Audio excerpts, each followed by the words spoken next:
हाथी और कुत्ते की कहानी। एक बार की बात है, एक छोटे से गांव में एक हाथी रहता था। हाथी बहुत बड़ा और घने जंगल में रहने वाला था। वह किसी से नहीं डरता था और लोगों को अपनी शक्ति का एहसास कराना पसंद करता था। एक दिन गांव में एक कुत्ता भी था। वह कुत्ता छोटा और काफी होशियार था। वह लोगों के यहाँ बच्चों को खुश करने के लिए आया करता था।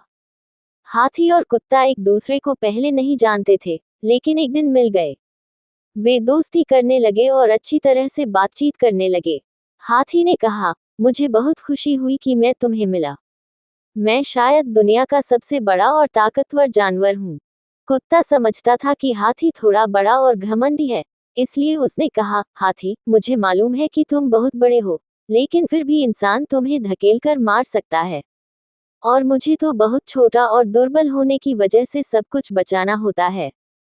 हाथी इस पर हंसते हुए कहा, तुम ठीक कह रहे हो, लेकिन फिर भी मैं कभी बचने के लिए तुम्हारी मदद ले सकता हूँ। मैं तुम्हें अपनी शक्ति और ताकत से बनाया गया हूँ।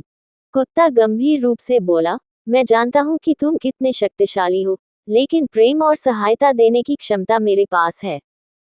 ये सुनकर हाथी सोच में पड़ गया। वह समझ गया कि शक्ति और ताकत के बावजूद प्रेम और मदद कुछ भी नहीं होते हैं। हाथी ने खुद को आजमाकर देखने का फैसला किया और वह बच्चों के संगीतान में से एक साझा करने के लिए खुद को मंडराने लगा। ये देखकर कुत्ता बहुत खुश हुआ और उसने कहा, हाथी, तुमने सबके दिल जीत लिए हैं। तुम्हारी हमारे गांव में बहुत जरूरत थी, जहां हमेशा खुशी और प्रेम की कमी महसूस होती थी।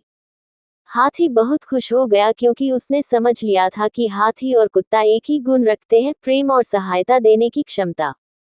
ये बात हाथी के जीवन में एक महत्वपूर्ण सीख थी कि शक्ति और ताकत से भी बढ़कर प्रेम और सहायता का महत्व होता है।